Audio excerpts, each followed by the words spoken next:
बोलो राधे राधे। मैया बोलो राधे राधे। मैया बोलो हरि बोल। मैया आप तो नहीं बोल रही हो, ओ मैया बोलो हरि बोल। बोलो हरे राम। बोलो मेरी माँ बोलो हरे राम। सब बोल रहे हैं, बस यही नहीं बोल रही है। बोलो मैया हरे राम। बोलो मेरी माँ आपसी बोल रहे हैं, बोलो हरे राम। सुनाई नहीं पड़ता? अच्छा सुनाई नहीं पड़ता, ठीक है, फिर भी आ गई हैं, बढ़िया, ठीक है, सुनने दो। हरे राम हरे राम राम राम राम राम हरे हरे हरे हरे हरे कृष्णा कृष्णा हरे कृष्णा हरे कृष्णा कृष्णा कृष्णा कृष्णा हरे हरे। हरे हरे। मैया सुनाई पड़ा आपको? हाँ, इसलिए कहा करता हूं कथा भागवत जवानी में सुन लो, बुढ़ापे में चाह करके भी देखो बैठी तो है पर सुन नहीं पा रही है। कथा भागवत सत्कर्म जवानी में कर लो, जब तक हाथ पांव कान आंख सलामत है तब तक सब कर लो, भगवान का भजन कर लो। बुढ़ापे में बस एक ही काम बचे, केवल मरना। सारे काम आपके अच्छे टाइम पे हो जाए। पुण्य की गठरी बांध लेना, क्योंकि हमारे साथ हमारा पुण्य हमारे साथ जाएगा। धर्मानु गो गच्छति जीव एकः, धनानि भूमौ पशवश्च गोष्ठी। हमारा धन संसार तक ही साथ देगा, यहां तक हमारा धन, गौधन गजधन, हमारे पास गाय है भैंस है बकरी है, जितना भी धन है ये सब यहीं तक साथ देगा। ये शरीर शमशान तक साथ देगा, पर हमारा पुण्य हमारे यहाँ से जाने के बाद परलोक तक हमारा साथ निभाएगा। इसलिए धर्म करते रहो, धर्म ही आपका संगी साथी है। धर्मानु गो गच्छति जीव एकः। हाँ, कल भगवान ने गोवर्धन उठाया, एक उंगली से उठाया। ब्रजवासियों ने कहा कन्हैया आप तो भगवान हो, इतने बड़े गोवर्धन को आपने उठा लिया। भगवान ने कहा मैं भगवान नहीं हूं, मैंने गोवर्धन नहीं उठाया, ये तो राधा रानी की कृपा हो गई। कछु माखन को बल बढ़ो, कछु गोपन करी सहाय, और श्री राधा की कृपा भई, मैंने गोवर्धन लियो उठाए। भगवान ने गोवर्धन उठा लिया। अच्छा, जब भक्तों पर संकट आया, पानी की मूसलाधार बारिश हुई, जब बड़ी बड़ी धाराएं जल की गिरने लगी, सारे ब्रजवासी दौड़कर कृष्ण के चरणों में जाकर गिर पड़े। प्रभु त्राहि माम पाहि माम, रक्षा करो प्रभु रक्षा करो। जब भक्त शरण में जाता है, रक्षा की भीख मांगता है, तो भगवान कहते हैं यदि तुम शरण में आए हो तो तुम्हारे लिए पहाड़ भी उठाना पड़े तो मैं पहाड़ भी उठाने को तैयार हूं। और भक्त के लिए भगवान ने गोवर्धन, 7 कोस के गोवर्धन को 7 दिन रात तक, 7 दिन 7 रात तक भगवान ने एक उंगली में धारण कर रखा। ऐसे गोवर्धन उठाए रखा। अच्छा, ब्रजवासियों ने अपने अपने डंडे घर से उन्होंने लाठी डंडे ले आए और उन्होंने भी अपने डंडे लगा दिए गोवर्धन पे। काहू ने अपने कंधे लगाए। कन्हैया 4 दिन है गए भैया, तुमने कछु खायो ना है, नेक जाए के तुम कछु खाए लो, तब तक हम यहाँ पहाड़ को संभाले हैं। भगवान बोले तुम संभाल लोगे? तो ब्रजवासी बोले तो दारी के का तैने पहाड़ को संभाल रखो, 4 दिन से तुम अकेली ने पहाड़ थाम रखे हो। कहा अरे हमने भी तो देखो डंडे लगा रखे हैं, काहू ने कंधे लगा रखे हैं। ब्रजवासियों को अहंकार आ गया कि पहाड़ तो हमने भी उठाया है, क्योंकि जब ब्रजवासी भगवान की शरण में गए ना, तो भगवान बोले अब एक काम करो, गोवर्धन की पूजा करी है ना, तो गोवर्धन ही हमारी रक्षा करेगा, हम सब मिलके उसी को उठाते हैं। तो ब्रजवासी बोले दारी के पागल है गयो है का, इतनो बड़ो पहाड़ कौन उठावे गो। भगवान बोले तुम घबराओ मत, तुम जोर लगाओ ये पहाड़ उठ जाएगा। और सारे ब्रजवासियों ने जब जोर लगा के उठाया ना तो सचमुच उठ गया। तो ब्रजवासियों को लगने लगा हमारी शक्ति से हमने उठाया है। उठा के भगवान ने थाम लिया, ब्रजवासियों ने भी हाथ लगा लिए, हाँ हाँ कन्हैया उठ गया उठ गया। अब ब्रजवासियों को लगने लगा पहाड़ हमने उठा रखा है। 4 दिन बाद ब्रजवासी बोले कन्हैया एक काम करो, नेक तुम भूख लगी होगी, आज तक तुमने कुछ खायो ना है, 4 दिन है गए तुमने पहाड़ ही उठा रखे हो, हमने टुकुर टुकुर तुमको देखा और तुमने पानी भी नहीं पिया। एक काम करो, नेक तुम उंगली नीचे करो और प्रेम से तुम आराम करो, तब तक पहाड़ को हम संभाले। भगवान बोले तुम संभाल लोगे? हाँ हाँ, तो तुमने क्या समझ रखे हो, तुमने संभाल रखे हो। भगवान बोले तो फिर संभालियो। भगवान ने थोड़ी सी ने उंगली नीचे करी और ज्यों उंगली नीचे वही सारे ब्रजवासियों के डंडे चट चट करके टूटने लगे, सब 2 टुकड़े हो गए। ओ भैया संभालियो कन्हैया, ओ कन्हैया संभालो भैया संभालो। भगवान ने संभाला। ब्रजवासी घबराए, राम राम अभी तो डंडे टूटे हैं, थोड़ी और नीचे आता तो कंधे टूट जाते। इसके पीछे हमें सीखने लायक एक बात मिली है। क्या? गोवर्धन उठाया भगवान श्री कृष्ण ने। ब्रजवासियों ने समझा हमने उठाया है। यही गलतफहमी हम लोगों ने पाल रखी है। ब्रजवासियों को भी गलतफहमी हो गई ना कि हमने गोवर्धन उठा रखा है। उठाया किसने? भगवान ने। और ब्रजवासियों को लगने लगा हमने उठाया, हमारी भी मेहनत लगी है, हमने भी इसमें योगदान दिया है, जबकि उनका कोई 1 रुपया का योगदान नहीं था।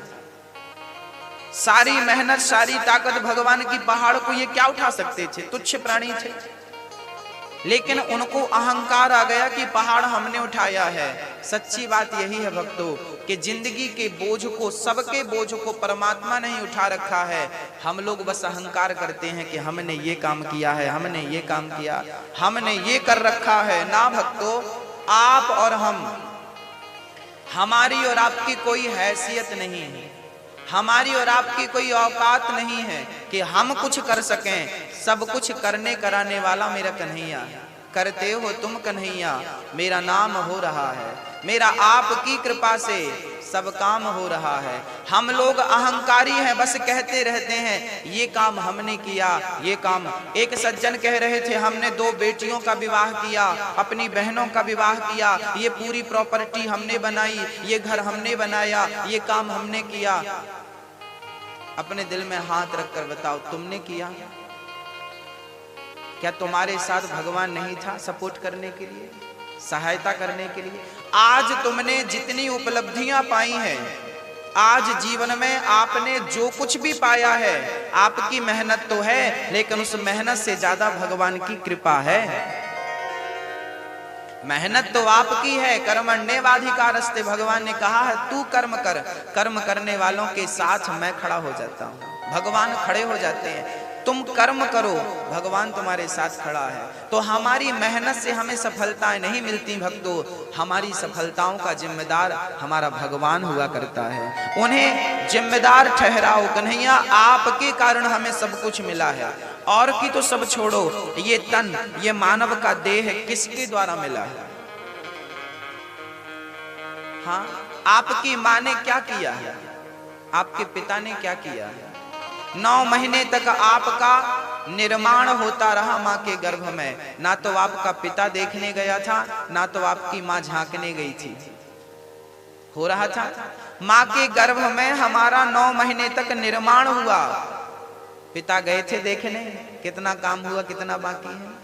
माँ गई थी देखने बच्चा प्यासा है कि भूखा है। सही जगह पर आंख लगा दी, सही जगह पे कान लगा दिए, सही जगह पे हाथ लगाए। किसने लगाया? आप सिस्टोमेटिक बने हैं, माँ के गर्भ से निकले। जब तक बने थे ना सिस्टोमेटिक, आंख थी, कान था, नाक थी, सब थी। कोई तो होगा जिसने ये सही जगह पे लगाया होगा, कोई तो होगा। ये माइक चल रहा है तो कोई तो होगा इसे चलाने वाला। हाँ? कोई तो होगा साहब। बस आप और हम चल रहे हैं तो कोई तो होगा हमें चलाने वाला। सबही नचावत राम गोसाई, सबको नचाने वाला परमात्मा है। हम तो लकड़ी की पुतली की तरह है, काठ की पुतली, कठपुतली, उसे जैसा नचाया जाता है वो वैसे नाचती है। हमारा मालिक तो परमात्मा है, वो जैसे हमें नचाता है हम वैसे नाचते, हम उसके अधीन हैं। इस बात को स्वीकार कर लो, इस बात को समझ लो, कर्ता मैं नहीं हूं, कर्ता ईश्वर है। हम अपने आप को कर्ता मान लेते हैं, यही हमारी अज्ञानता का परिचय होता है। हम अपने आप को कर्ता मान लेते हैं। हमारी हालत कैसी है, आपको एक दृष्टांत से हम अपनी हालत आपके सामने रखते हैं। हम लोगों की हालत कैसी है सुनिएगा। एक किसान था, उसके पास बैलगाड़ी थी, छकड़ा, बैलगाड़ी जानते हैं। उस किसान की बैलगाड़ी थी और उसका पालतू कुत्ता था। वो रोज किसान खेत में जाता, बैलगाड़ी में धान भरता और घर लेकर के आता। किसान का तो काम ही है खेत जाना घर आना, खेत जाना घर आना। जो किसान का पालतू कुत्ता था ना, वो बड़ा वफादार था, वो मालिक की सारी रखवाली करता था। कुत्ता ईमानदार होता है, वफादार होता है साहब, इंसान से ज्यादा वफादार होता है। तो कुत्ता बड़ा वफादार था और मालिक का बहुत सारा काम किया करता था। मालिक ना रहता तो पूरी देखरेख वही करता, किसी को हाथ नहीं लगाने देता था। एक दिन बैलगाड़ी चल रही थी, छकड़ा चल रहा था, तो बैलगाड़ी के नीचे दोनों बैलों के बीच सेंटर में कुत्ता नीचे नीचे चल रहा था। कभी इस दृश्य को आपने देखा भी हो कि बैलगाड़ी चल रही हो और नीचे नीचे कुत्ता चल रहा है, पालतू कुत्ता चल रहा था। एक गधा बाजू से निकला, गधे ने कुत्ते से कहा, कहो भाई साहब कैसे हो? कुत्ता बोला सब ठीक है, आजकल थोड़ा काम ज्यादा हो गया है। क्या काम हो गया है? बोले आजकल ये गाड़ी हम चलाने लगे हैं, ये बैलगाड़ी आजकल मालिक ने हमारे कंधे पर रख दी और ये हम चला रहे हैं। गधा बोला यार भैया हम इतने भी गधे नहीं हैं जितना तुम समझ रहे हो, ये गाड़ी तुम नहीं चला रहे हो, ये गाड़ी बैल चला रहे हैं, तुम तो नीचे नीचे चल रहे हो। कुत्ता बोला कर दी ना गधों वाली बात, अरे ये बैल हमारे बॉडीगार्ड हैं, हमने बॉडीगार्ड रखे हैं बड़े बड़े, और ये गाड़ी हम चला रहे हैं। रोज 4 चक्कर लगाते हैं, खेत से घर का, घर से खेत का 4 चक्कर। गधा बोला अच्छा गाड़ी तुम चला रहे हो तो हमें यकीन दिलाओ। बोली क्या यकीन चाहिए? गधा बोला तुम चला रहे हो तो रुको, स्टॉप। कुत्ता रुका तो गाड़ी संग देखिए गाड़ी भी रुक गई। गधा बोला तुम चलो, चला तो अकस्मात गाड़ी भी चल पड़ी, होता है कभी कभी संयोग। लो भैया अब तो कुत्ते की छाती और फूल गई कि गाड़ी सचमुच मैं चला रहा हूं। अब आपको जवाब देना है कि गाड़ी बैल चला रहे थे या कुत्ता चला रहा था। आपसे मैं प्रश्न कर रहा हूं, गाड़ी कौन चला रहा था? गाड़ी कौन चला रहा था? गाड़ी तो बैल चला रहे थे, क्या कुत्ता चला रहा था? कुत्ता तो खाली नीचे नीचे चल रहा था, गाड़ी बैल चला रहे थे। बस कुत्ता अहंकार में कह रहा था मैं चला रहा हूं, मैं चला रहा हूं। बुरा ना मानो तो एक बात कहूं, वो कुत्ता और कोई नहीं है। कौन है वो? जैसे गाड़ी बैल चला रहे थे, कुत्ता अहंकार करता हुआ मैं चला रहा हूं, ऐसी की गाड़ी परमात्मा है। हम उस कुत्ते की तरह अहंकार करते हैं और कहते हैं हम चला रहे हैं, हम ये काम कर रहे हैं, हम ये काम कर रहे हैं, हमने ये किया, हमने वो किया, हमने बेटियों का विवाह किया, हमने प्रॉपर्टी बनाई, हमने ये किया। हमारी हालत उस कुत्ते की जैसी है। कर्ता कौन है? ईश्वर। कभी ये मत सोचिएगा कि हमने कुछ किया, हमने कुछ नहीं किया, जो किया भगवान ने किया। अच्छा काम हमसे हो जाए तो उसके जिम्मेदार भगवान हैं। और कोई हमसे गलती हो जाए, हमसे कोई बुरा काम हो जाए, उसके जिम्मेदार हम खुद हैं, है ना। अब यहां एक प्रश्न खड़ा हो गया, यदि सब कुछ भगवान करता है तो चोर चोरी करता है तो क्या भगवान की मर्जी से करता है? यदि सब कुछ भगवान करता है तो समाज में जो गलत हो रहा है तो क्या इसका जिम्मेदार भगवान है?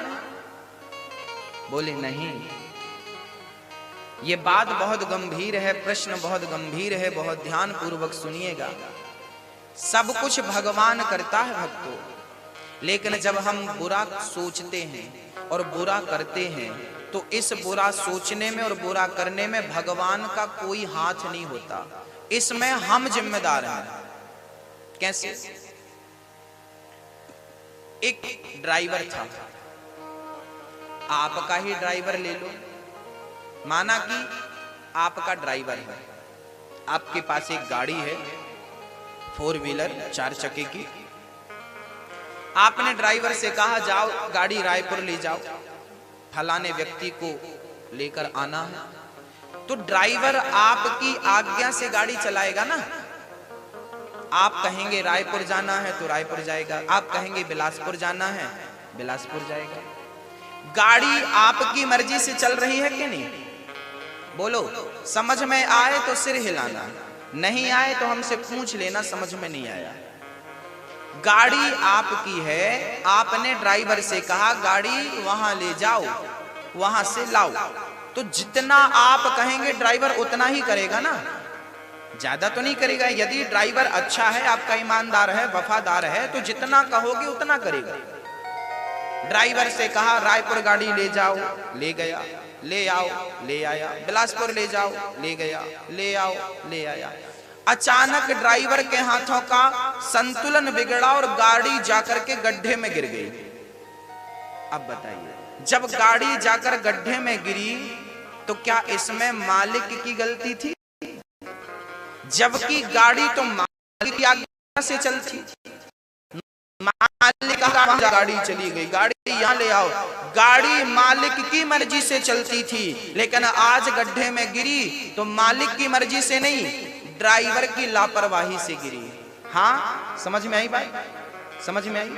ऐसे ही ये सृष्टि, ये ब्रह्मांड परमात्मा की मर्जी से चलता है, लेकिन जब हम मन से कोई गलत डिसीजन लेते हैं और गलत काम करते हैं तो उसका जिम्मेदार परमात्मा नहीं होता, उसके जिम्मेदार हम स्वयं होते हैं और हमारे कर्मों का फल हमें भोगना पड़ता है। ये संसार तो परमात्मा की मर्जी से चल रहा है, गाड़ी तो मालिक की मर्जी से चल रही थी, पर गड्ढे पे गिरी तो मालिक की मर्जी नहीं थी।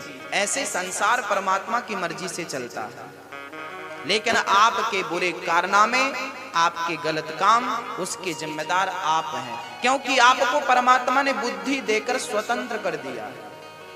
यदि आपके पास बुद्धि ना होती, आप मूर्ख होते और फिर आपके साथ गलत होता तो उसका जिम्मेदार भगवान था, पर आप तो बुद्धिमान है ना।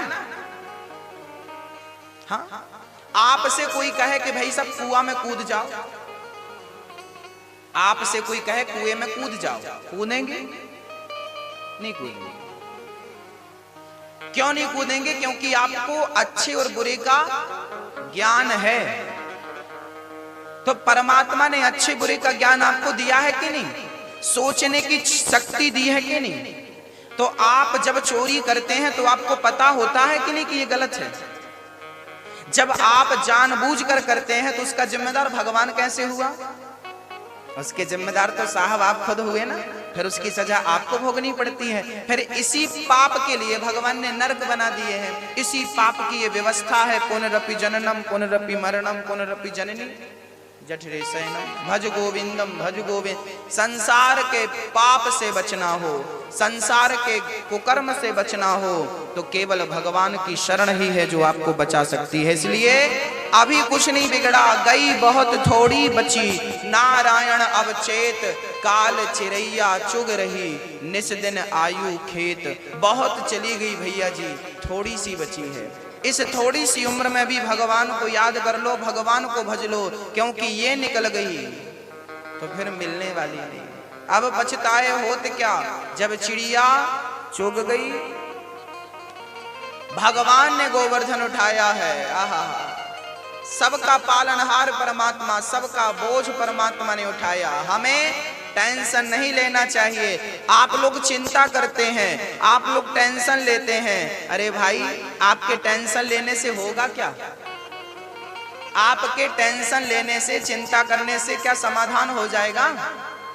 आपको परिवार की चिंता है, आपको अपनी और अपने बच्चों की चिंता है कि नहीं? वह आप में से जितने लोग हैं सबको चिंताएं होती हैं, अपने बच्चों की, अपने परिवार की, अपनी आर्थिक, पैसे नहीं आ रहे हैं, काम धाम ठीक नहीं चल रहा, सबको चिंताएं हैं। मैं चिंता करूं तो क्या मेरी चिंता करने से मेरा संकट दूर हो जाएगा?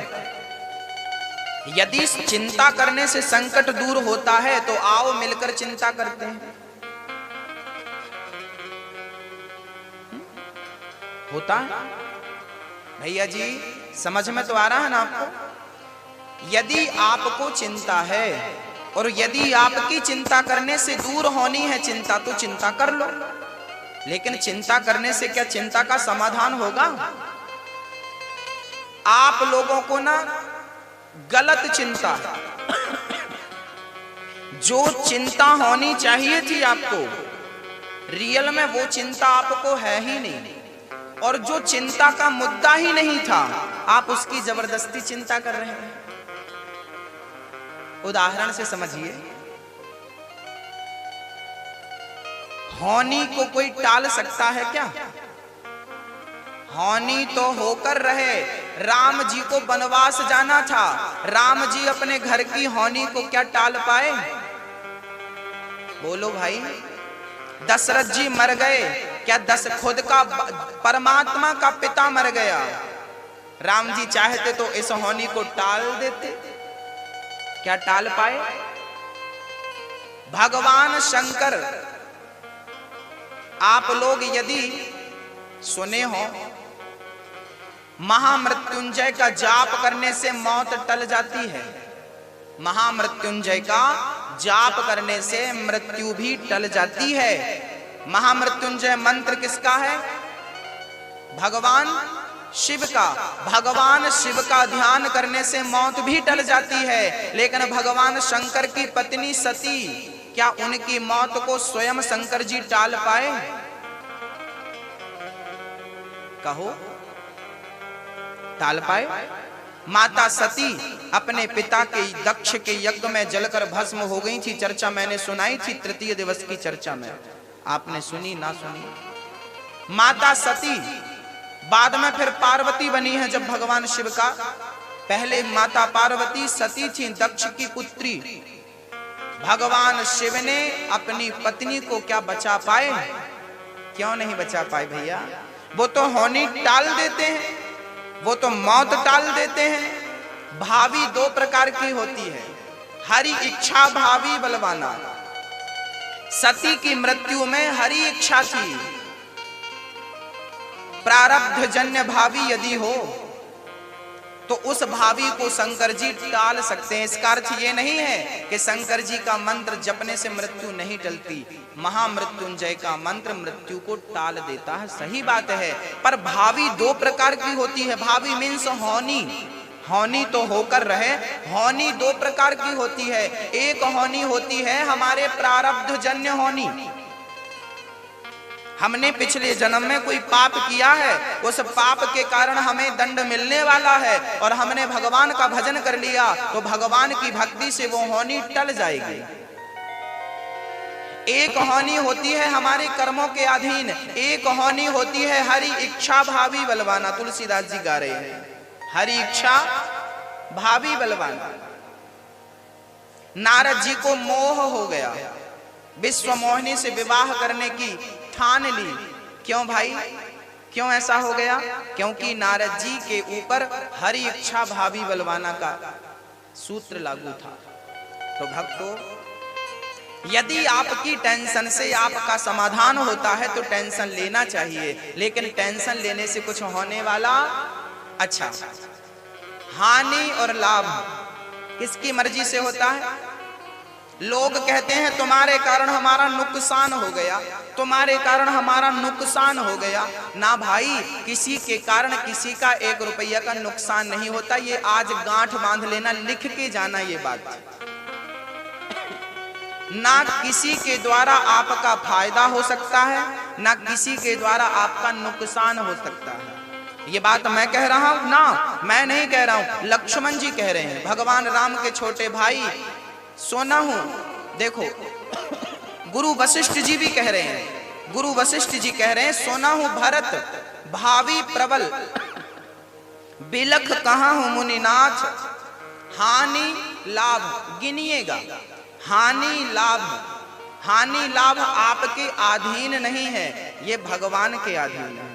कितना मिलना है और कितना नहीं मिलना ये परमात्मा करता है। ये आपके चाहने और ना चाहने से कुछ होने वाला नहीं है।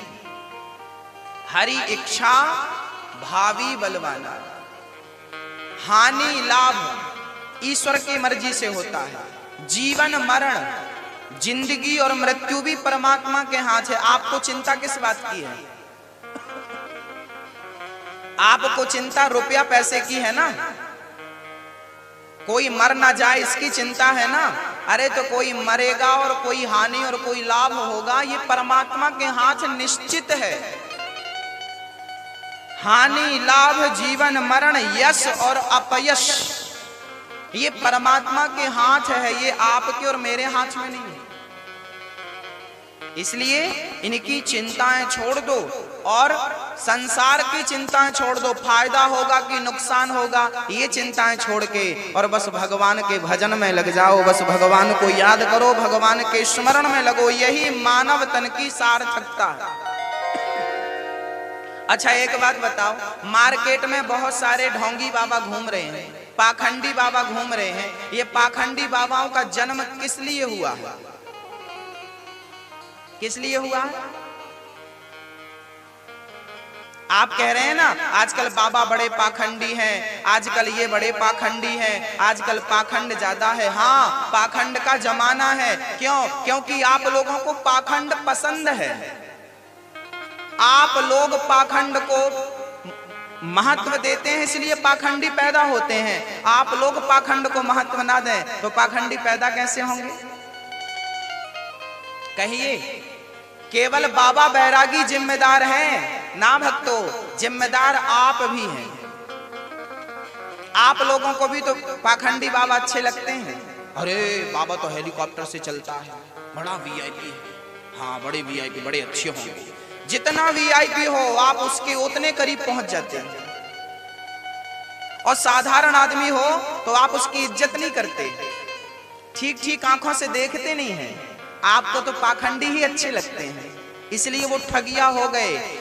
आजकल आप गुरुओं से उम्मीद क्या लगाते हैं? पहले का चेला कैसा था और आज का चेला कैसा है? पहले का गुरु कैसा था और आज का गुरु कैसा है? आज मैं दोनों बातें आपके सामने रखूंगा, आप बहुत ध्यान पूर्वक सुनिएगा।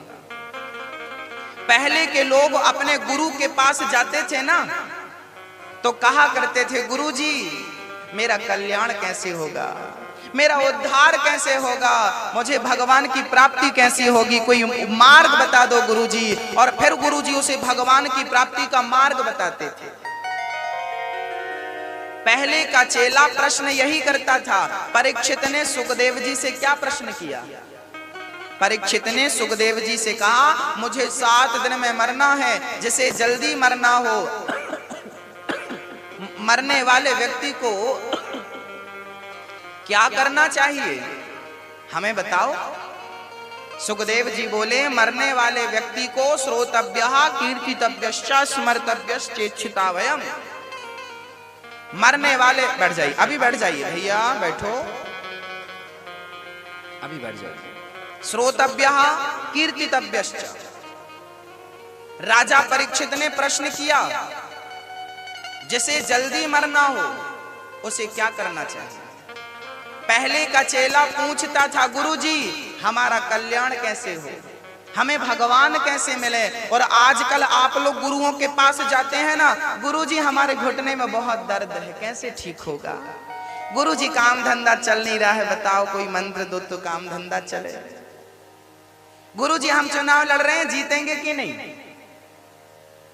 गुरुजी हम सरपंची का भर दें फॉर्म। गुरुजी सत्ता का कोई नंबर बता दो तो बढ़िया माला माल हो जाए। आजकल के चेला, आजकल के लोग, आप अपने गुरुओं से क्या पूछते हो। पेट में दर्द है, घुटनों में दर्द है, गुरुजी बहू के बेटा नहीं हो रहा है, बेटा हो जाए। जब आप लोगों के प्रश्न ही उल्टे सीधे हैं तो आपको बढ़िया गुरु मिलेगा कहां। फिर आपको चुनाव जीतना है, गुरुजी चुनाव जिता दो हमें, तो तुम्हें तो फिर कोई पाखंडी गुरु ही मिलेगा चुनाव जिताने वाला। कोई सच्चा गुरु केवल भगवान का पता बता सकता है भक्तों, वो आपको संसार में नहीं बांध सकता। वो गुरु तो संसार से खोलने के लिए बैठा है, और जो तुम्हें संसार में बांध दे वो काहे का गुरु। बताओ, जो तुम्हें संसार से बांधे वो गुरु हो सकता है? हो सकता है, हाँ या ना। तो आपको तो संसार ही चाहिए, तो बहुत पाखंडी मिल जाएंगे आपको, इसलिए पाखंड बढ़ रहा है। आपकी बात कर रहा हूं मैं। जब आप लोग किसी गुरु के पास जाते हैं ना, तो यही लेके जाते हैं, गुरुजी हम बड़े परेशान हैं। अरे भाई, हम ये कहते हैं कि भगवान का नाम जपो, संसार की हर परेशानी भगवान के नाम से दूर होती है, संसार का हर कष्ट भगवान के नाम से दूर होता है। आज आप लोगों को भगवान पे भरोसा नहीं है, आज लोगों को भगवान पे भरोसा नहीं है, हाँ? और कहते हो सच्चा गुरु नहीं मिलता। जिस दिन तुम भगवान को पाने के लिए घर से निकलोगे, उस दिन तुम्हें कोई सच्चा गुरु मिल जाएगा, और नहीं मिलेगा तो भगवान खुद गुरु बनकर तुम्हारे पास आ जाएगा तुम्हें सच्चा मार्ग बताने को। तुम्हारा दिल तो साफ हो, तुम्हारा विचार तो सही हो, गुरु की कमी नहीं है, भगवान ही गुरु बन के उपस्थित हो जाएगा, उपलब्ध हो जाएगा। तुम्हारी मंजिल ही ठीक नहीं है, तुम भटक रहे हो और भटकना चाहते हो। एक मैया हमारे पास आई, गुरुजी हम बड़े दुखी हैं, कोई उपाय बता दो। हमने कहा रोज कीर्तन किया करो, सीताराम सीताराम सीताराम सीताराम कीर्तन किया करो अपने घर पे। गुरुजी कोई और मंत्र बताओ। हमने कहा कुएं में कूद जाओ, दूसरा मंत्र ये, कुएं में कूद जाओ, सारे दुखों से निवृत्ति हो जाएगी। अब बताओ, हम लोगों को कहा करते हैं, लोग हमसे पूछते हैं गुरुजी हम बड़े दुखी हैं, गुरुजी हम बड़े परेशान, हम कहा करते हैं आधा घंटा रोज संकीर्तन किया करो, आधा घंटा रोज कीर्तन किया करो। लेकिन लोग कीर्तन नहीं करते, और कोई ढोंगी बाबा कह देगा कि तुम 1 किलो लड्डू ले जाके फलाने कुत्ते को खिला देना।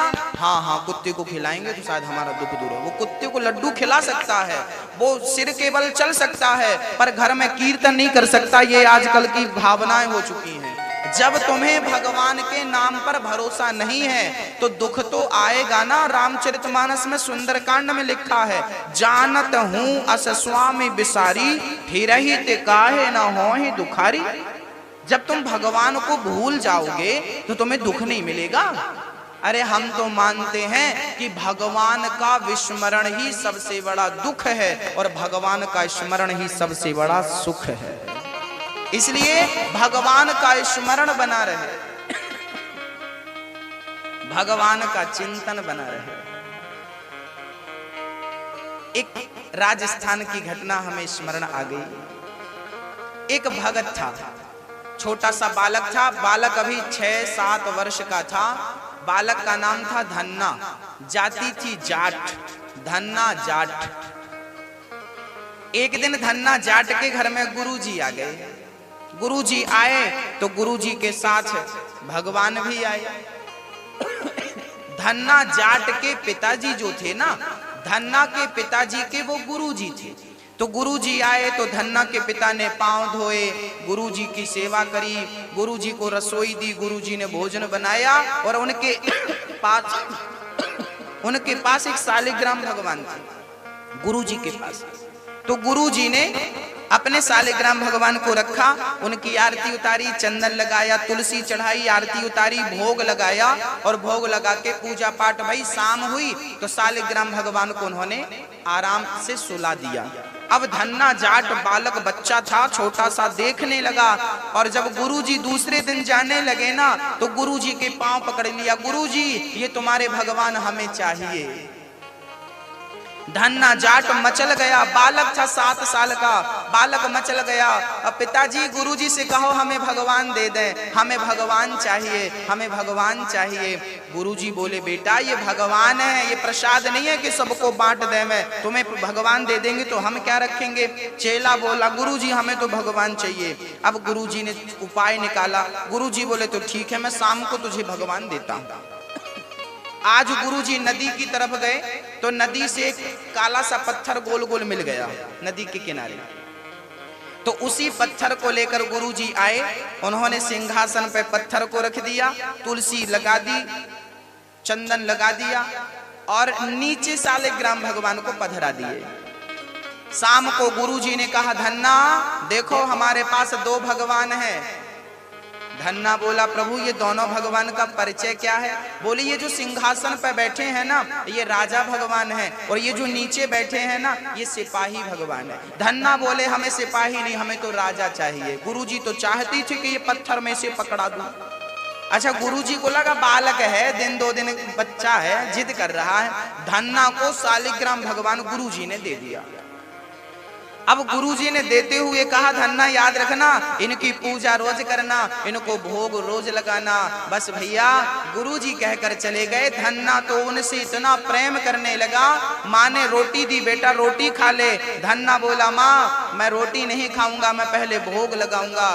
तो माँ बोली बेटा फिर गैया चराने का टाइम हो रहा है, फिर तुझे गैया भी तो चराने जाना है। हाँ माँ मैं एक काम करता हूँ रोटी अपने झोले पर रख लेता हूँ, वहीं खाऊंगा, भोग लगाऊंगा और वहीं गैया चराऊंगा। तो गाय लेकर चला, झोले में अचार रोटी रख ली और भगवान को सालिग्राम भगवान को रख करके धन्ना चल पड़ा। जंगल में एक पीपल का पेड़ था, उस पीपल के पेड़ पे अपने भगवान को निकाला, तुलसी चढ़ाई, फूल चढ़ाया, हाथ जोड़े और अचार और रोटी रख दी। देखो 7 साल का बालक क्या जाने पूजा क्या जाने पाठ, रोटी रख दी सहज भाव में, रोटी रख दी और हाथ जोड़कर धन्ना ने कहा प्रभु खाओ। अब भगवान नहीं आए, भगवान नहीं खाए। सवेरे से शाम तक वो बुलाता रहा प्रभु आओ प्रभु आओ प्रभु आओ, नहीं आया। धन्ना रोने लगा भगवान मेरी पूजा में कोई गलती हो गई, मेरी पूजा में कोई त्रुटि हो गई इसलिए आप नहीं आ रहे हैं। उसने शाम हुई, गैयों को जाने का टाइम था, झोले पे भगवान को रखा, रोटी वापस रखी। अब रोटी बची थी, अब नहीं खाए तो क्या बोले गैया को खिला दूं। गाय को रोटी खिला दी, खाया नहीं। पूरा दिन हो गया धन्ना ने कुछ नहीं खाया। जब तक तुम नहीं खाओगे ना भगवान तब तक हम नहीं खाएंगे। दूसरा दिन हुआ, माँ ने फिर रोटी दी, बेटा खा ले ना माँ मैं जंगल में जाऊंगा। किसी को बताया नहीं घर पे कि मेरे भगवान को मैं भोग लगा के खाने के संकल्प ले चुका हूँ। दूसरे दिन गया, सवेरे से शाम होने लगी, धन्ना की तबीयत बिगड़ने लगी, भूख से तड़पने लगा बालक, पर जिद पकड़ा जब तक तुम नहीं खाओगे हम नहीं खाएंगे। और जब भक्त की जिद देखी ना भक्तों, सच्चा प्रेम देखा ना, तो भगवान प्रकट होकर के धन्ना के पास बैठ गए और धन्ना को अपनी गोद में बिठाकर अचार रोटी निकालकर भगवान ने धन्ना को अपने हाथों से खिलाया और धन्ना ने भगवान को खिलाया। लो भगवान रोटी खाने लगे, रोटी खिलाने लगे। अब रोज का नियम हो गया। एक दिन धन्ना कहने लगा प्रभु रोटी आज कम है, जरा तुम गैया देखो हम रोटी लेकर आते हैं। धन्ना की गैया भगवान चराने लगे और धन्ना रोटी लेकर आया और भगवान को रोटी खिलाने लगा। ऐसे करते करते बहुत समय बीत गया। अब धन्ना का प्रेम बढ़ने लगा, भगवान को इतना प्रेम करने लगे धन्ना जी। अब उन्होंने संतों को भोजन प्रसादी, अब वो सब में भगवान का दर्शन करने लगे। अब गांव में संत आए तो धन्ना जी उनको अपने हाथ से रसोई बनाकर खिलावे। अब तो क्षेत्र में बड़ी चर्चा हो गई कि धन्ना बड़ा साधु सेवी है, साधुओं की बड़ी सेवा करता है, खूब प्रसाद पवाता है। एक दिन धन्ना के पिता ने कहा बेटा सुनो, तुम कोई कमाते धमाते तो है नहीं, पूरा घर का अन्न, पूरा घर का पैसा तुमने संतों को, निठल्ले संतों को खिला खिला के बर्बाद कर दिया। अरे पहले कुछ कमाओ, फिर संतों की सेवा करो, फिर खिलाओ। अब तुम मत खिलाना संतों को। धन्ना बड़े सीधे थे, पिता की बात मान ली और पिता ने कहा जाओ खेत में जरा गेहूं बोकर आओ। सबने गेहूं बो दी, तुम्हारे कारण अभी खेत में गेहूं नहीं बोई गई। तो धन्ना ने 1 कुंटल गेहूं लेकर चला। पिताजी ने कहा जाओ, हल तैयार कर दिया और हल के ऊपर 1 कुंटल गेहूं रखी। चल पड़े धन्ना जी। रास्ते में कुछ संत नजर आए। संतों ने पूछा, अब धन्ना जी बड़े हो गए थे, करीब 17-18 साल की उम्र हो गई थी। धन्ना जी से पूछा, भाई ये धन्ना कहाँ रहता है? अरे हम ही धन्ना है, कहो महात्मा जी क्या काम है? संतों ने सुना है। संतों ने कहा, भाई हमने सुना है धन्ना बहुत सेवा करता है संतों की और हमें बड़ी भूख लगी है। तो धन्ना के पास जा रहे थे पर तुम तो रास्ते में मिल गए। अब धन्ना ने मन में सोचा कि पिता ने तो मना कर रखा है कि इनको खिलाना मत, अब इनको कैसे खिलाएं, साधु सेवा कैसे करें? तो धन्ना ने सोचा कि 1 कुंटल गेहूं तो है हमारे पास।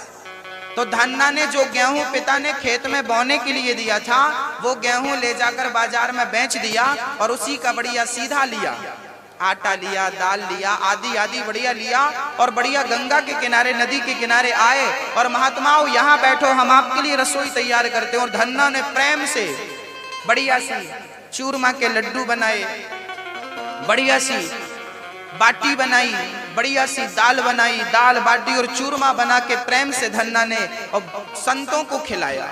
संतों का पेट भरा और जो पैसा बचा दक्षिणा देकर संतों को विदा कर दिए। अब धन्ना विचार करने लगे, अब मैं पिता से कहूंगा कि 1 कुंटल गेहूं खत्म हो गया, पिता बहुत मारेंगे, क्या करूं? तब धन्ना ने वहीं की बालू, रेत बोरे पे भरी और रेत बोरे पे भर के खेत चले गए और खेत पे रेत बोने लगे। रेत इसलिए बोदी ताकि लोग देखें कि भाई धन्ना ने खेत में, कुछ लोग ये थोड़ी देखने आ रहे हैं कि तुम क्या बो रहे हो, लोग तो ये देखेंगे कि फलाने ने बो दिया। तो हमारे पिता से हम कह देंगे भाई हमने बो दिया, अब कुछ नहीं हुआ तो भगवान जाने, तो कम से कम कहने को तो हो जाएगा कि हमने बो दिया है। लोगों से पूछेंगे हमारे पिता के बोया था तो ये सबूत, ये गवाही देंगे। अब धन्ना ने बालू, रेत बो दी पूरे खेत में। भाई 15 दिन के बाद गांव वाले दौड़ दौड़ के आए, अरे भाई जाट साहब तुम्हारे खेत में बड़ी सुंदर फसल लहलहा रही है, किसी की फसल ऐसी नहीं है।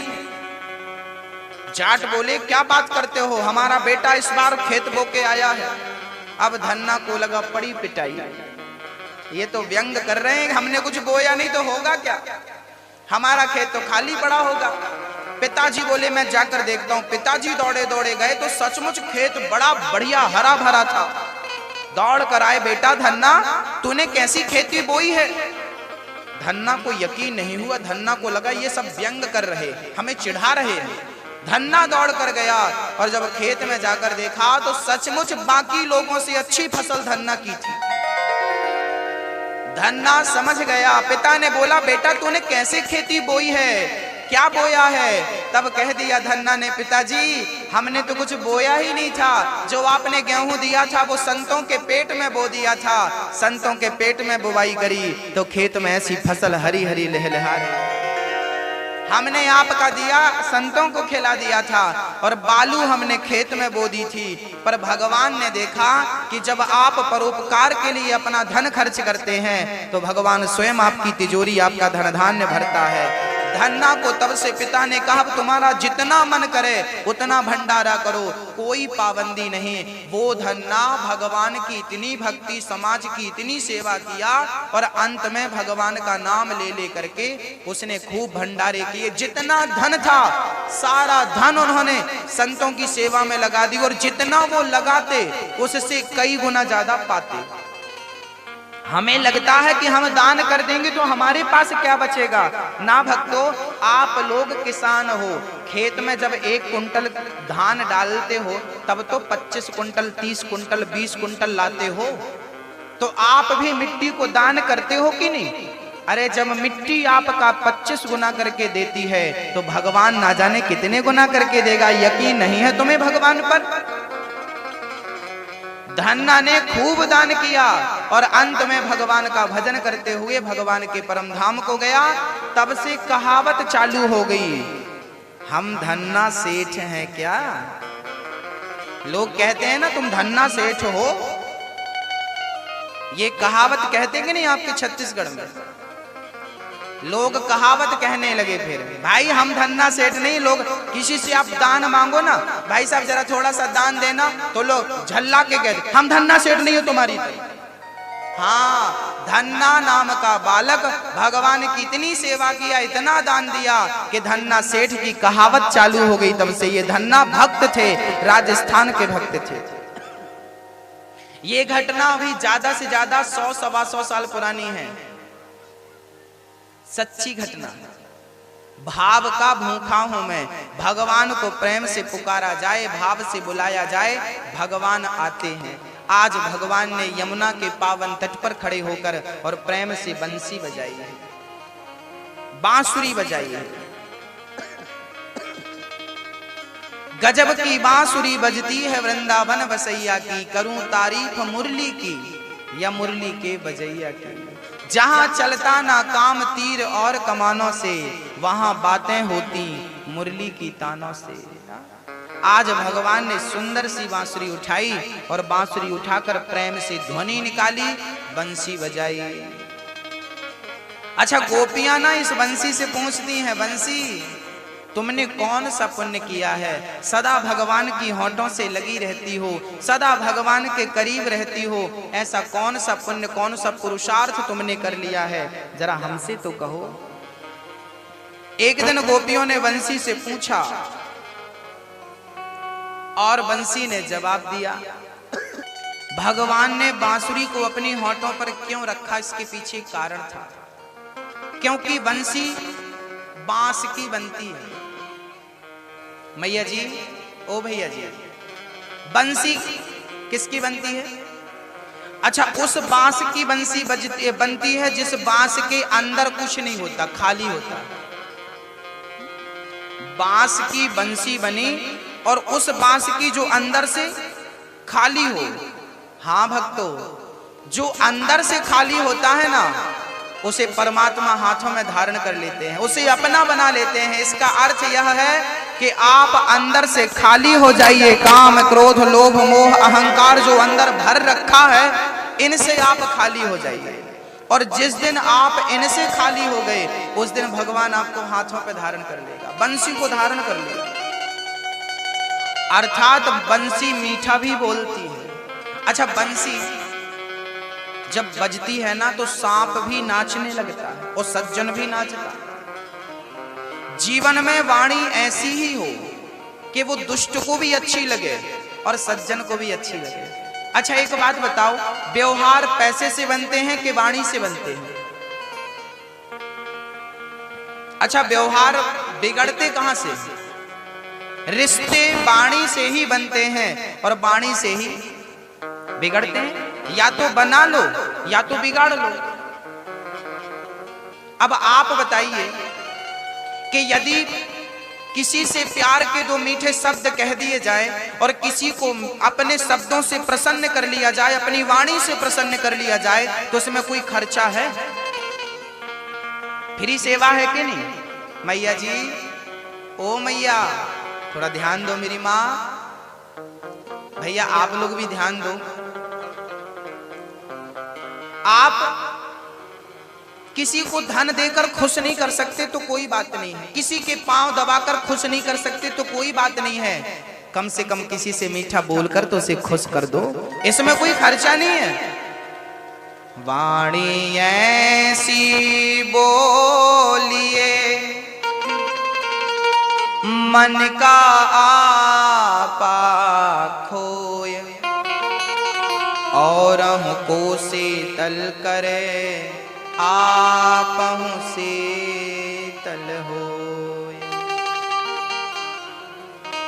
शब्द संभाल के बोलिए, शब्द के हाथ न पाओ। एक शब्द औषधि करे, एक शब्द करे घाव। कागा काको धन हरे, कोयल काको दे,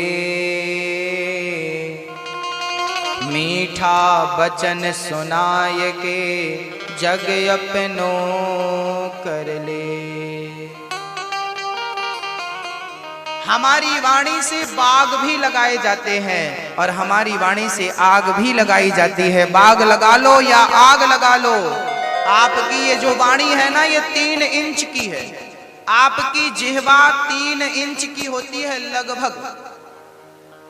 कहते हैं शरीर में जिह्वा ही एक ऐसा अंग है जिसके घाव सबसे जल्दी भरते हैं, ऐसा डॉक्टरों ने भी माना है। जिह्वा के घाव सबसे जल्दी भर जाते हैं, लेकिन वाणी से, जिह्वा से दिया हुआ घाव नहीं भरता भक्तों, नहीं भरता। भर जाते हैं वो घाव जो बनते हैं गोली से, पर वो घाव नहीं भरते जो बनते हैं कड़वी बोली से। किसी को कड़वा कह करके दुखी मत करो, किसी से कड़वा मत कहो। जब भी बोलो तो मीठा बोलो, मधुर बोलो। बंसी कैसा बोलती है, कड़वा या मीठा? आपकी वाणी में क्या हड्डी है? जिह्वा में हड्डी है? नहीं डाली भगवान ने, चाहता तो डाल सकता था, इसलिए नहीं डाली ताकि आप जल्दी जल्दी अच्छे अच्छे शब्दों से लोगों को प्रसन्न कर सकें, बोल सकें। पर आप अपनी वाणी को खराब कर रहे हैं। हमेशा वाणी निंदा चुगली करने में लगी है ना भक्तों। इस जिह्वा का होना सफल तब है जब आप अपनी वाणी से हरिनाम गाएं, भगवान का नाम गाएं, तब इस वाणी का होना सफल है, अन्यथा यह वाणी व्यर्थ है।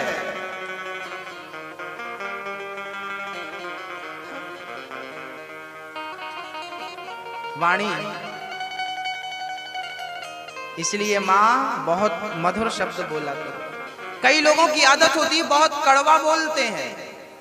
कड़वा तुम बोलते हो ना, अगले जन्म में भगवान तुम्हारी जिह्वा को बीच से काट देगा और मेंढक बना के भेजेगा, टर्र टर्र करते रहना। मनुष्य जन्म में तुमसे जो गलतियां होती हैं, जो अपराध होता है, उसी अपराध का फल दूसरी योनि में जाकर आपको भोगना पड़ता है।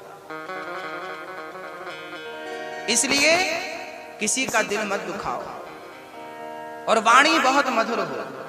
क्या घाटा है किसी से झुककर प्रणाम करने में, किसी से राम राम करने में? आप हमें गालियां दे रहे हैं, फिर भी हम आपसे राम राम कर दें, तो बताइए ये आपका बड़प्पन हुआ कि नहीं? आपको कोई गाली दे और आप फिर भी उससे राम राम करें, भैया राम राम, तो आपका ये बड़प्पन हुआ कि नहीं? आप बड़े हुए कि नहीं? तो आप तो बड़े हो सकते हैं, फिर भी आप बड़े होना नहीं चाहते, फिर भी आप गाली के बदले गाली ही देते हैं। क्या करूं? कब हम समझेंगे, कब हम सीखेंगे? थोड़ी सी जिंदगी है और वो भी कर्कश कहते हुए वाणी में कठोरता है। कब नम्र बनेगी, कब मधुर होगा? लोगों को बात बात में गुस्सा आता है, नाक में गुस्सा रखा रहता है, छोटी सी बात भी गुस्सा, कुछ भी हुआ कुछ भी बोल दिया, किसी को भी बोल दिया, बिना सोचे बिना विचारे बोल दिया ना। बोलो यदि पहले तुम तौलो फिर मुख को खोला करना, पुष्प नहीं बन सकते हो तो कांटे बनकर मत रहना। घर ना किसी का बसा सको तो झोपड़ियां न जला देना, मलहम पट्टी कर न सको तो खार नमक न लगा देना। दीपक बनकर जल न सको तो अंधियारा भी मत करना, पुष्प नहीं बन सकते हो तो कांटे बनकर मत रहना। हाँ, घर न किसी का बसा सको तो झोपड़ियां न जला देना, मलहम पट्टी कर न सको तो खार नमक न लगा देना। दीपक बनकर जल न सको तो दीपक बनकर जल न सको तो अंधियारा भी मत करना। पुष्प नहीं बन सकते हो तुम, कांटे बनकर मत रहना। पुष्प नहीं बन सकते हो तुम, कांटे बनकर मत रहना। गुस्सा मत किया करो बात बात में। बहुत गुस्सा आता है। आप में से किस किस को गुस्सा आता है बताओ। आज हम गुस्से का इलाज लेकर आए हैं, क्रोध का इलाज लेकर। जिसको गुस्सा आता हो अधिक वो हाथ उठा के हमें सूचित कर सकता है। आपको गुस्सा नहीं आता मैया? हमारी माताएं अच्छी, इनको गुस्सा नहीं आता। अच्छा, आगे वालों को आता, पीछे वालों को नहीं आता है ना? आता। भैया आप लोगों को, आगे वालों को तो आ रहा, आप लोगों को नहीं आता? आता, गुस्सा आता। आए तो बताओ ना, ये हमें बताओ, आज हम इसका इलाज करके जाएंगे। आता है तो हाथ उठा के बताओ, हमें अच्छा लगेगा यदि आपने सच्चाई बोली तो। चलिए, आपको आता है तो मैं आपको इलाज बताता हूं। जब हमें बहुत गुस्सा आए तब हमें क्या करना चाहिए? गुस्से का इलाज क्या है, गुस्से का समाधान क्या है, इसकी ओर हम चल रहे हैं भक्तों।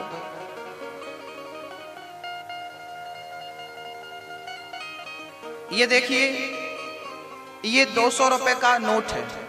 इसको यदि मैं ऊपर से नीचे गिराऊं तो आवाज आई, पर मैं सिक्के को ऊपर से उछालूं और सिक्का नीचे गिरे तो आवाज आएगी?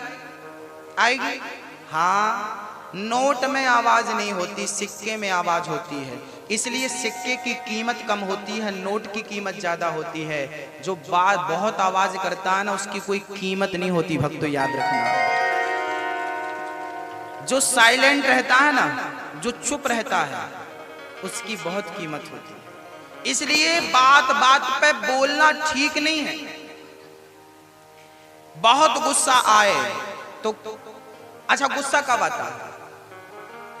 गुस्सा तब आता है जब आप का कोई दुश्मन सामने आ जाए या तो आपके मन की ना हो, तब गुस्सा आ जाता है। एक बात बताऊं भक्तों, गुस्सा जड़ से खत्म करने का एक उपाय मेरे पास है। ये बताओ कि आपके दुश्मन कितने हैं, आप कितने लोगों से प्रेम करते हैं और कितने लोगों से प्रेम नहीं करते, तो पता चलेगा कि आप ना 135 करोड़ की जनसंख्या है भारत की। भारत के कितने जनसंख्या? भारत की 135 करोड़ जनसंख्या भारत की है, हिंदुस्तान की। अब 135 करोड़ लोगों में आप कितनों को जानते हैं, जरा हमें बताओ। 135 करोड़ लोगों की आबादी में आप कितनों को जानते हैं? बहुत लोगों को जानते हैं, पर इन बहुत लोगों में से मतलब किन किन से है आपको? आपको मतलब केवल 10, 20, 25, 50 लोगों से होगा। आपको आपकी माँ से मतलब है, पिता से मतलब है, पत्नी से मतलब है, बच्चों से मतलब है, पड़ोसी से मतलब है, और रिश्तेदार नातेदार जिनको आप जानते हैं ज्यादा से ज्यादा 100 लोग होंगे जिनको आप बहुत बढ़िया जानते हैं। 135 करोड़ की आबादी में आप केवल 100 लोगों को जानते हैं, हाँ या ना? हाँ भाई, आप ज्यादा बड़े हैं तो 200 लोगों को जानते होंगे, 500 लोगों को जानते होंगे, 1000 लोगों को जानते होंगे, इतने ही है ना, इससे ज्यादा तो नहीं है। अच्छा, इतने लोगों को जानते तो हैं आप, पर आपको मतलब सबसे ज्यादा इनमें से कितनों से है? आपको क्या पड़ोसी से ज्यादा मतलब है? नहीं। आपको क्या परिवार से ज्यादा मतलब है? नहीं। आपको मतलब है आपके 4-5 लोगों से, आपकी माँ से, पिता से, बहन से, बेटी से, आपकी पत्नी से, आपके भाई से, इन गिने चुने मुट्ठी भर लोगों से आपका मतलब है, और आप इन्हीं से प्रेम करते हैं और इन्हीं के बीच में कुछ लोगों से नफरत करते हैं, नफरत करते हैं। अब बताइए, बाकी लोगों के प्रति आप उदासीन हैं, कोई मतलब नहीं, आप उदासीन हैं। यदि आप, अब ये बताइए कि जब आपका दुश्मन सामने आता है तब आपको गुस्सा आती है कि आपका कोई प्रेमी सामने आता है तब गुस्सा आती है? आपको गुस्सा कब आता है पहले हमें ये बताओ? जब प्रेमी आता है तब, या दुश्मन आता है तब? जिसे आप पसंद करते हैं वो सामने आ जाए तब गुस्सा आता है, या जिसे आप पसंद नहीं करते वो सामने आ जाए तब गुस्सा आता है? जल्दी से बताओ। जिसे हम पसंद नहीं करते वो आ जाए, जिस बात को हम पसंद नहीं करते वो बात आ जाए तो हमें गुस्सा आता है। हाँ, यही है ना सबके गुस्से का कारण। सबके गुस्से का एक ही कारण है, हम जिसे पसंद नहीं करते वो आ गया, हम जिस बात को पसंद नहीं करते वो बात आ गई। गुस्सा, हमें गुस्सा। अब आपने 135 करोड़ की जनसंख्या में केवल 4 लोगों को पसंद करते हैं और 4 लोगों को आप नापसंद करते हैं। गांव में कुछ लोग हैं जिनको आप नापसंद करते हैं। भाई साहब, इसको देख के हमें गुस्सा आती है। हम बता दें आपको, इसका एक समाधान है। शास्त्र कहते हैं सबसे प्रेम करो। सबसे क्या करो? जब आप सबसे प्रेम करेंगे, जितना प्रेम अपनी माँ से करते हो, जितना प्रेम अपने पिता से करते हो, जितना प्रेम अपनी बेटी और बहन से करते हो, जितना प्रेम अपने बच्चों से करते हो, बस संसार को अपना परिवार मान लो भक्तों। आप लाल माटी के लोग हैं, ये मत सोचा करो ये पूरा भारत, ये पूरा विश्व वसुधैव कुटुंबकम, ये पूरा विश्व हमारा परिवार है और हम इस परिवार के एक सदस्य हैं। यहाँ जितने बूढ़े पुरुष बैठे हैं, यहाँ जितने पुरुष हैं सब हमारे पिता हैं, यहाँ जितनी स्त्रियां हैं सब हमारी माँ हैं, यहाँ जितनी हमारी बहन बेटियां हैं ये सब हमारी बहनें हैं और हमारी छोटी छोटी गुड़िया हमारी बेटियां हैं। अब बताओ, जब ये सारे पुरुष हमारे पिता बन जाएंगे, जब ये सारी स्त्रियां हमारी माँ बन जाएंगी, जब ये गुड़िया हमारी बेटियां बन जाएंगी, जब ये हमारी बहनें बन जाएंगी, तो फिर बताओ हमें इन्हें देखकर गुस्सा आएगा? भक्तों, सबसे नफरत करने वाला श्रेष्ठ होता है कि सबसे प्रेम करने वाला श्रेष्ठ होता है? आप मुझे इसका उत्तर दे दीजिए। सबसे प्रेम करने वाला महान होता है कि नफरत करने वाला? बोलो, जोर से बोलो।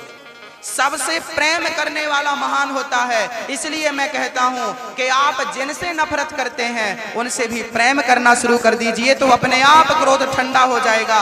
सबको प्रेम करिए और सबको प्रेम इसलिए करिए क्योंकि सब में परमात्मा समाया हुआ है। सीय राम मैं सब जग जाने।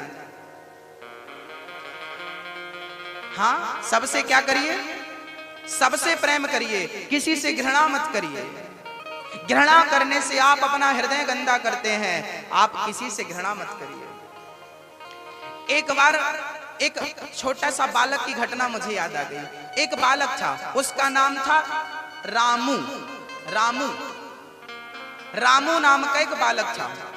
गांव के लोगों से गालियां दिया करते थे, लोगों से गाली देकर बुलाते, गाली दिन भर गाली देते। एक दिन किसी ने रामू से पूछ लिया, भैया तुम्हें सब गाली देते हैं, तुम्हें गुस्सा नहीं आता, तुम्हें क्रोध नहीं आता?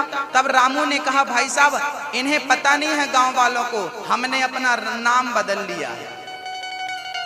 ये तो गाली रामू को देते हैं, हमने तो अपना नाम श्यामू रख लिया है। अब गाली ये रामू को दे रहे हैं और हम तो श्यामू हैं। तो जो रामू हो उसको बुरा लगे, हम तो श्यामू हैं।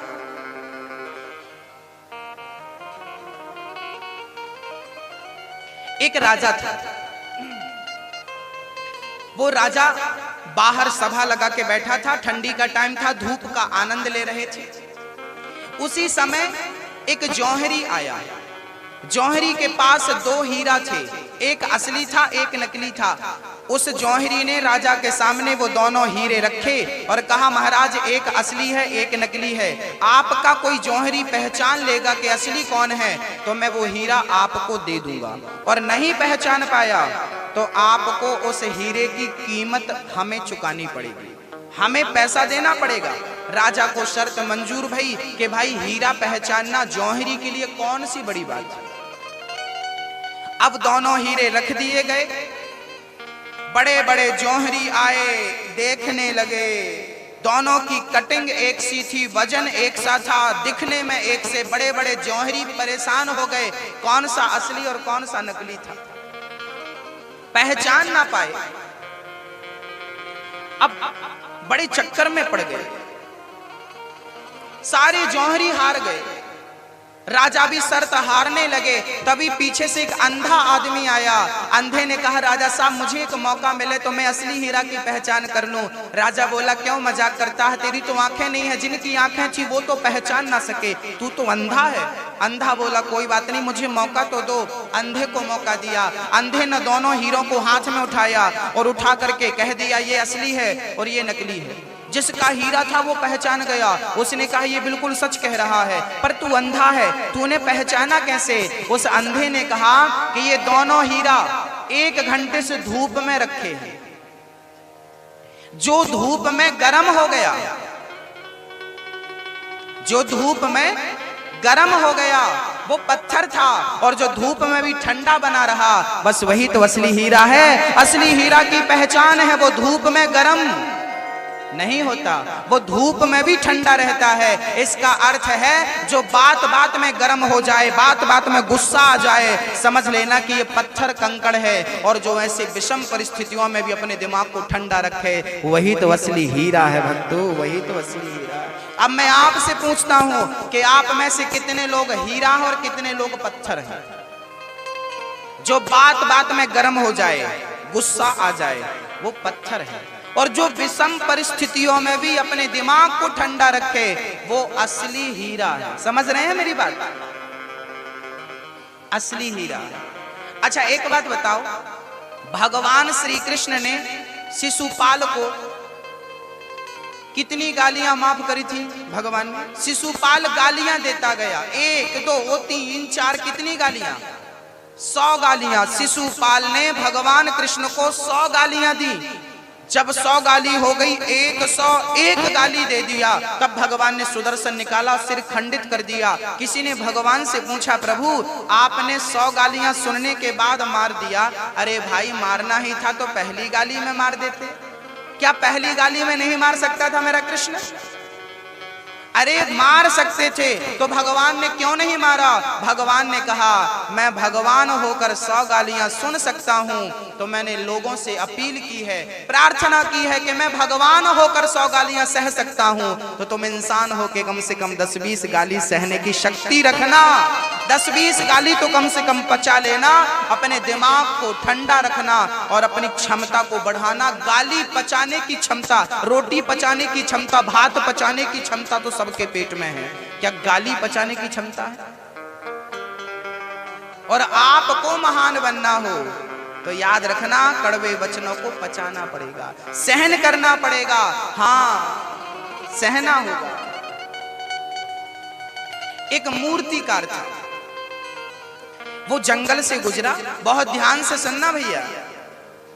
एक मूर्तिकार था, वो जंगल से गुजरा, उसे एक पत्थर दिखाई पड़ा, उसने पत्थर की कटिंग करनी शुरू कर दी और 4-6 हथौड़े की चोट मारी, पत्थर टूट गया। आगे बढ़ा तो एक पत्थर और मिला, उसने बढ़िया सी नक्काशी कर दी और बढ़िया सा मूर्ति तैयार कर दिया। आगे गया तो गांव में कुछ लोग मंदिर बना के तैयार किए थे, मूर्ति लेने जा रहे थे। उसने कहा मैंने फलानी जगह बढ़िया मूर्ति बनाई है, तुम्हें पसंद आए तो उठा लो। गांव के लोग गए, मूर्ति पसंद आई, मंदिर में लाके बिठा दिया, प्रतिष्ठा करा दी, भगवान हो गए। और जो पत्थर टूट गया था उसकी छैनी और हथौड़े से उसको बाहर ले किनारे तो निकल के उसे गया, और जो सह गया था मंदिर के अंदर। एक दिन मंदिर के बाहर वाले पत्थर ने अंदर वाले पत्थर से, जिस पत्थर पर नारियल तोड़ते हो वो भी पत्थर है, और पत्थर जल दूध वो पत्र चढ़ाते हो वो भी है। लेकिन बाहर के पत्थर ने कहा पर तू भी है, पत्थर हूँ, तेरे ऊपर जल चढ़ाते ना करते हो, मुझे नारियल तोड़ते हैं। पत्थर ने कहा कि मूर्तिकार ने तो तुझे भी मुंह उठाया था, पर तू से छैनी और हथौड़े की चोट खाकर टूट गया, तो तू आज बाहर बैठा है, तेरे ऊपर नारियल तोड़े जाते हैं। और मैं उस छैनी जानते हैं, हथौड़ी, मैं छैनी और हथौड़े की चोट सहता गया, आज भगवान बनकर बैठा हूँ। जो पत्थर चोट खाकर टूट गया वो कंकड़ बन गया, जो पत्थर चोट सह गया वो शंकर बन गया। तो पत्थर भी सहन करता है तो भगवान बनता है, ना सहन करे तो क्या वो भगवान बने? हजारों छैनी और हथौड़े की चोट सहनी पड़ती है पत्थर को, तब कहीं जाकर वो भगवान बनता है। तुम्हें सहन नहीं करना पड़ेगा, सहन करो भैया, गुस्सा मत किया करो। क्रोध करने से आपका पुण्य नष्ट होता है, क्रोध करने से आपकी तपस्या नष्ट होती है, क्रोध करने से आपकी उम्र कम होती है, क्रोध करने से सालों साल के रिश्ते बिगड़ जाते हैं। भक्तों क्रोध मत करिए, अपने आपको तो कम से कम संभाल सकते हो आप। जब आप अपने आप को नहीं संभाल सकते तो आप परिवार को और देश को क्या संभालोगे? इतनी मजबूती लाओ अपने अंदर के आप क्रोध को अपने वश में कर सको। कर सकते हो, सब कर सकते हो। आज हमें कोई गाली देता है, हम गाली के बदले 10 गाली पहना देते हैं। तुमने हमें गाली दी, मैया जी, ओ मैया, सास गाली देती है आपकी तो आप क्या करती हो? आप भी देती हो। अच्छा बताओ, गाली से गाली का समाधान हो जाएगा? एक बार क्या हुआ, एक गांव में एक गांव का सज्जन शहर चला गया, रायपुर। लाल माटी का एक सज्जन रायपुर चला गया। उदाहरण से समझ लो, रायपुर में वो किराए से रहने लगा। अभी अभी वो नया शिफ्ट हुआ था। बाजू वाले बड़े शैतान थे। बाजू वाले ने झाड़ू लगाई और झाड़ू लगाकर पूरा कचरा इसके घर पे डाल दिया, इसके आंगन में डाल दिया। बहुत ध्यान से सुनना, जब कोई आपके सामने कचरा फेंकता है तो आपको कैसा लगता है? ये बात उसी से मिलती जुलती है। एक पड़ोसी एक सज्जन के घर में कचरा पूरा सवेरे का फेंक दिया।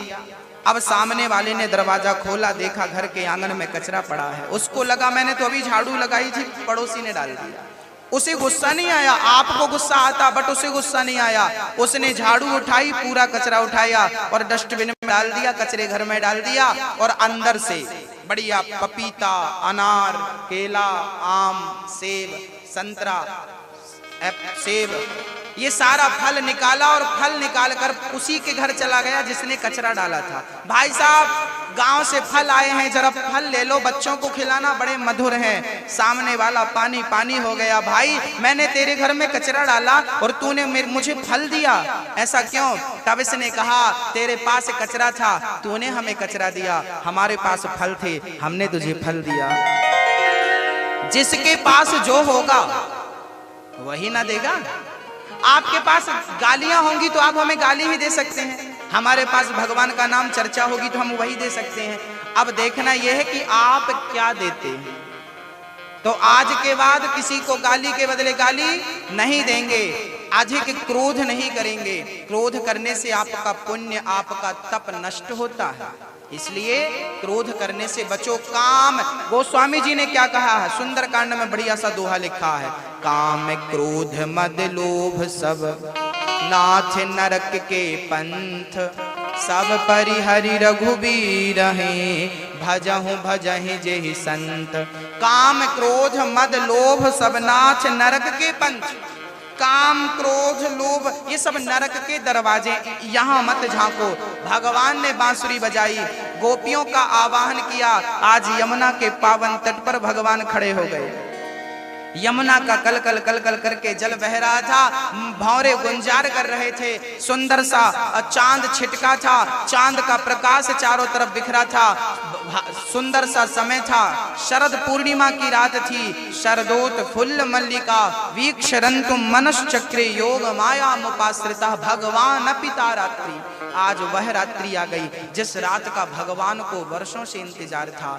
आज शाम को भगवान ने अपने होंठों पे बंसी रखी और जो फूंक मारी भक्तों, बड़े प्रेम से भगवान ने आज गोपियों को स्मरण किया, गोपियों को याद किया।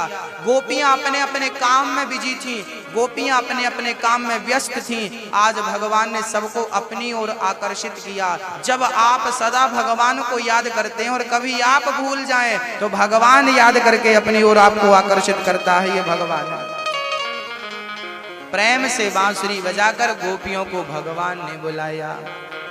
एक गोपी दोहंत्यो भी ययुः काश्चित् दोहम हित्वा समुत्सुका। एक सखी, भागवत में श्री सुखदेव भगवान कह रहे हैं, राजन बड़े प्रेम से सुनना, सावधान होकर सुनना। अब मैं तुम्हें रास पंचाध्याय की पवित्र कथा सुना रहा हूँ। भगवान ने सुंदर सी बांसुरी जब बजाई, गोपियों के कान में उसका शब्द पड़ा।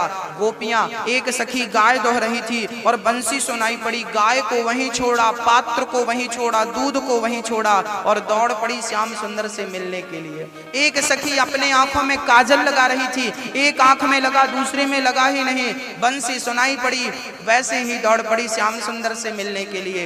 एक सखी भोजन बना रही थी, अभी उसका भोजन बना नहीं था, चूल्हे पर चढ़ा था। बंसी सुनाई पड़ी, चूल्हे पर वैसा ही छोड़कर दौड़ पड़ी श्याम सुंदर से मिलने।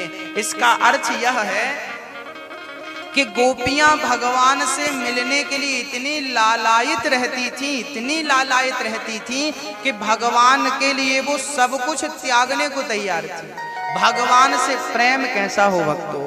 प्रेम ऐसा ही हो कि अच्छा, प्रेम में ना त्याग होता है, प्रेम में क्या होता है? त्याग होता। और जिस प्रेम में त्याग नहीं है वो प्रेम प्रेम नहीं है। प्रेम स्वार्थ से जुड़ा नहीं होना चाहिए। मधुरिमा कंठ में ना होती तो कंठ विष बन गया होता। वेदना यदि हृदय को ना छलती तो हृदय पाषाण बन गया होता। और वासना प्रेम को ना छलती तो प्रेम वरदान बन गया होता। समझिए, वासना मतलब वासना, आजकल लोग प्रेम करते हैं ना तो उसके पीछे वासना छिपी होती है। आजकल का प्रेम स्वार्थी होता है, जबकि प्रेम में स्वार्थ नहीं होता। जिस प्रेम में स्वार्थ है वो प्रेम ही नहीं है, वो तो वासना है। जिस प्रेम में यद वासना ना होती तो प्रेम वरदान बन गया होता, और याचना भक्त में ना होती तो भक्त भगवान बन गया होता। यदि हम याचक ना होते तो भगवान कब के हमें मिल जाते। प्रेम करो भगवान से। गोपियां, ये गोपी कौन है? पहले मैं गोपियों का अर्थ आपको समझा दूं। गोपी का अर्थ क्या है? गो मतलब इंद्रियां, पी मतलब पीना। जिन्होंने अपनी इंद्रियों को, अपनी वासनाओं को, अपनी इच्छाओं को समाप्त कर दिया है उनका नाम गोपी। गोपियां कोई स्त्रियां नहीं थी कि वो कामुक थी तो दौड़ पड़ी भगवान से मिलने। कोई उनके अंदर वासना थी, भगवान कोई वासना का रास नहीं रचाए थे।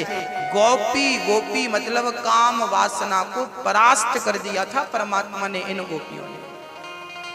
जिनकी इच्छाएं समाप्त हो गई हैं उनका नाम गोपी है। अच्छा, भगवान शंकर भी उस रास में गोपी बनकर आए थे, अभी मैं आपको बतलाऊंगा। वृंदावन में आज भी गोपेश्वर महादेव हैं, जहां भगवान शंकर का गोपी के रूप में श्रृंगार होता है। तो शंकर जी गोपी बनकर आए तो गोपी भाव था। जो भी वहां आना चाहता था गोपी के रूप में आना चाहता था, तो गोपियों को भगवान ने बुलाया। एक सखी तो बच्चे को दूध पिला रही थी और जब बंसी सुनाई पड़ी ना तो बच्चे को छोड़ दिया और दौड़ पड़ी श्याम सुंदर से मिलने के लिए। भक्तों, सर्वधर्मान परित्यज्य मामेकं शरणं व्रज अहम त्वा सर्व पापेभ्यो मोक्षयिष्यामि मा शुचः। भगवान कहते हैं तुम सब कुछ छोड़कर मेरी शरण में तो आओ, देखो मैं तुम्हें वो दे दूंगा, मैं तुम्हें वो दूंगा जिसकी तुमने कल्पना नहीं करी। गोपियां सब कुछ छोड़कर आई। हम लोग कहते हैं काम कर लें फिर भक्ति करेंगे, काम कर लें। अरे जब तक रहेगी जिंदगी फुर्सत ना होगी काम से। आप सोच रही हो ना कि ये काम कर लें फिर कथा सुनेंगे, ये काम कर लें फिर भक्ति करेंगे, ये काम कर लें फिर तीर्थ यात्रा करेंगे। काम कभी पूरे नहीं होते किसी के। जब तलक रहेगी जिंदगी फुर्सत ना होगी काम से। कुछ समय ऐसा निकालो कि प्रेम कर लो मेरे श्याम से। प्रेम करने के लिए समय निकालना पड़ेगा। गोपियां भाग कर आईं और जब पहुंची तो भगवान ने स्वागत किया। स्वागतम वो महाभागः प्रियम किम करवाणि वः ब्रजस्या नामयं कश्चित् ब्रूतागमन कारणम्। भगवान ने सारी गोपियों का स्वागत किया। आओ सखियों, आओ आओ आओ। ये गोपियां कौन थी? जब भगवान श्री राम 14 वर्ष के लिए वनवास गए तो वहां बहुत सारे संत तपस्या कर रहे थे। किसी की कुटिया में भगवान पहुंच जाते तो किसी की कुटिया में समय के अभाव से पहुंच ना पाते। उन सारे संतों ने रोना शुरू कर दिया, प्रभु हम आपको देखने के लिए, झलक पाने के लिए वर्षों से तपस्या कर रहे हैं और आपने हमें दर्शन नहीं दिया, और दिया भी तो आकर चले गए, हमें तृप्ति नहीं हुई आपके दर्शन से, क्या करूं प्रभु। तब भगवान ने कहा तुम सब अगले जन्म में गोपी बनकर आना, हम तुम सब के साथ नृत्य करके तुम्हें दर्शन देकर तुम्हें कृतार्थ करेंगे। वही साधु संत इस जन्म में गोपी के रूप में अवतरित हुए हैं ब्रजमंडल में, और सबके साथ रास रचा करके, रास मतलब नृत्य करते हैं भगवान, सबको दर्शन देते हैं भगवान। हाँ, और प्रेम से भगवान रास करते हैं, प्रेम से भगवान गोपियों का स्वागत करते हैं। स्वागतम वो महाभाग, स्वागत है देवियों, आओ। भगवान बोले देखो तो इतनी रात को आई हो, यहाँ क्यों आई हो, जरा हमें तो बताओ। गोपियों ने कहा प्रभु आपने हमें बांसुरी बजा करके बुलाया, हम आ गई। भगवान बोली इतनी रात को कोई आता है कि अपने घर परिवार को, पति बच्चों को छोड़कर, जल्दी से चली जाओ, तुम्हारा घर तुम्हारा परिवार तुम्हें याद कर रहा है, चली जाओ घर। भगवान गोपियों को कह रहे हैं जाओ, पर गोपियां भी कच्ची नहीं थी, गोपियां पक्की थी। भगवान ने गोपियों से कहा जाओ अपने घर को, यहां मत आओ। गोपियों ने कहा प्रभु हम संसार को छोड़कर आपके पास आ गए हैं, संसार को हमने आपके लिए छोड़ दिया है, अब आपको छोड़कर संसार के पास नहीं जा सकती। आप जगत के पति हैं, आपको भला कोई कैसे छोड़ सकता। गोपियां किसी भी हाल में भगवान को छोड़ने को तैयार नहीं थी, वो भगवान को छोड़ना ही नहीं चाहती, वो भगवान से अत्यधिक प्रेम करती। गोपियां बहुत प्रेम करती हैं। सारी गोपियां पहुंच गईं, भगवान ने स्वागत किया, खड़ी हैं, मना किया है घर चली जाओ, पांव से पृथ्वी को खोदने लगी, मानो गड्ढा खोदना चाहती हैं, गड्ढा हो जाए फिर हम इसमें कूद करके मर जाएंगे। भगवान गोपियों से कहते हैं देवियों चली जाओ। भगवान श्री कृष्ण कहते हैं दोहसीलो दुर्भगो वृद्धो जड़ो रोग्य धनो पिवा। दोहसीलो दुर्भगो वृद्धो जड़ो रोग्य धनो पिवा। भगवान ने आज गोपियों को उपदेश दिया है, सुनो देवियों, पति कैसा हो पर कभी भी अपने पति का परित्याग नहीं करना चाहिए। पति भगवान होता है। एक ही धर्म एक व्रत नेमा, काय वचन मम पति पद प्रेमा। पति कैसा भी हो, नारी के लिए उसका पति भगवान होता है। हाँ भैया इसे बंद कर दो, बड़ा शोर कर रहा है, बड़ा डिस्टर्ब हो रहा है लोग, हमारी माताएं तो उसी को देख रही हैं, हम भी बैठ जाते इसके ऊपर।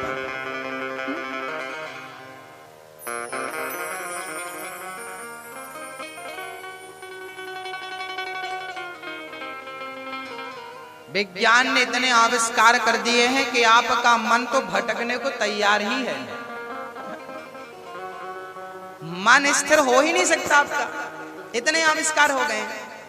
एक से छूटेगा तो दूसरे में उलझ जाएगा, दूसरे से छूटेगा तीसरे में उलझ जाएगा। तो ये मन को भटकाने के साधन है, ये विज्ञान के आविष्कार तो हैं ही, ये मन को भटकाने का। पहले लोगों का मन इतना नहीं भटकता था जितना आज भटक रहा है। हाँ चलिए, गोपियों से भगवान ने कहा मैया थोड़ा ध्यान दो मेरी माँ। भगवान कृष्ण गोपियों से कह रहे हैं पति कैसा भी हो, नारी को अपने पति की सेवा करनी चाहिए। पति भगवान होता है। मैया जी नारी के, आप लोगों के पति कितने हैं? कितने हैं? जिनका एक है वो एक में हाथ उठाओ, एक है तो हाथ उठाओ। एक, ज्यादा लोगों के एक है। जिनके दो हैं वो हाथ उठाएं। नहीं नहीं। अच्छा आप लोग पुरुष लोगों का भी कोई पति है कि नहीं आप लोग?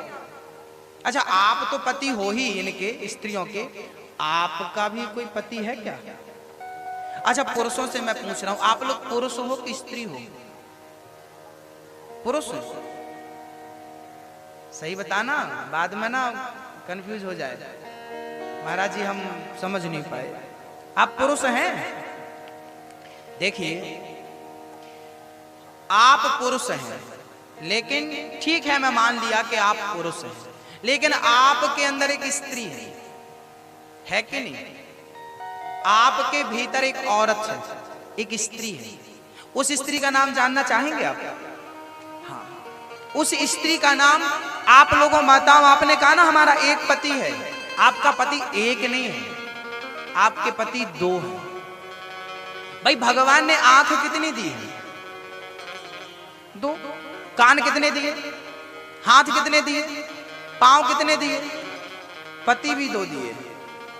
एक बिगड़ जाए दूसरी जिंदाबाद, एक हाथ बिगड़ जाए दूसरा जिंदाबाद, एक पांव बिगड़ जाए दूसरा जिंदाबाद, एक पति बिगड़ जाए दूसरा जिंदाबाद। दूसरा पति कौन है? उसको जानती हैं आप? दूसरे को कौन है वो? हम लोग आरती गाते हैं ना, उसमें एक लाइन आती है, आपने गाया बहुत बार होगा पर गौर नहीं किया हुआ, क्योंकि हमें ना मतलब नहीं होता। आजकल लोग कहते बहुत कुछ हैं पर खुद नहीं मानते।